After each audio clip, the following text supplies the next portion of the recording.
Well, I'm here today at the IRS Nationwide Tax Forums in San Diego, the last show of the year. Of course, there'll be more to come, but the last show of the year. But I'm sitting with Terry Lemon.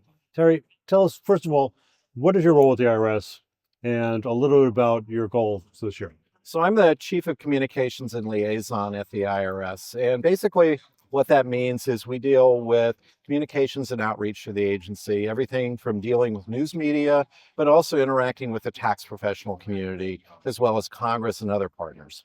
So your office basically is in charge of letting the public know as well as the practitioner community know of things that are going on, good and bad, correct? Yeah, that's a great way of describing it. If there's a tax law change, we're helping communicate it. If there's a new scam or scheme developing, we're letting the public know about it. Well, you kind of walked right into where I was going with this conversation when you said scam or scheme, because I'm sure that I'm not the only one who has a client, or maybe a client with a nephew that told him about this latest thing going on TikTok, that if you did this and this, you can get $10,000. Oh my gosh, we are seeing a tidal wave of activity going on right now, Alan, in social media. There's a lot of really bad tax advice being shared out in places like TikTok, and good taxpayers are being misled with a lot of really bad promises out there.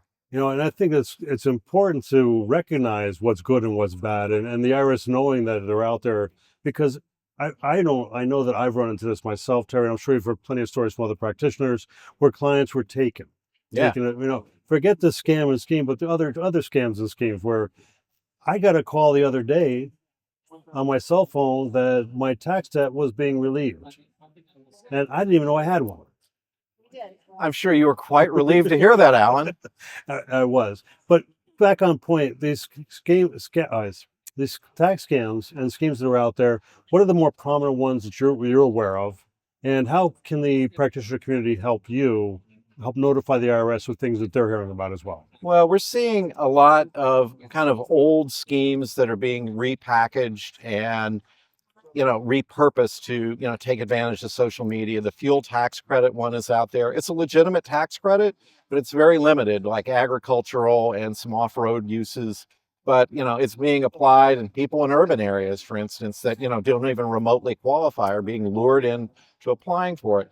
But, really at the end of the day, though, we're telling people if it sounds too good to be true, it probably is. And yeah, we do have legitimate credits and deductions, but people really need to take the time and make sure they're not being misled. And they shouldn't be taking their advice off, some kid in a car on TikTok. They should be talking to a trusted tax professional. And that's really the key thing we're telling the tax professional community and taxpayers is go and check first. And we need the help of the tax professional community to help spread the word about what is really accurate information out there. Okay, now bringing that up, how can we help? I mean, we have when I get an email that I know is phishing, Yeah. I automatically forward to phishing at irs.gov. I hope that I do believe that they're being looked at and they're being checked on. Is there a similar avenue that we can use as professionals? Well, the phishing at irs.gov is a great place to do that, because what we do in my organization is we trade information with that team that monitors that box. So we look for new and emerging trends to get that information out. So we have communication products on it. The tax professionals can hear about it. Taxpayers can hear about it. We're also taking a new joint collective effort with the state tax agencies, the software industry, and tax professionals to try trading more information about emerging scams and schemes, because we realize this is a bit of a runaway train. And just like identity theft 8 or 9 years ago, we recognize across all segments of the tax industry, we have to up our game.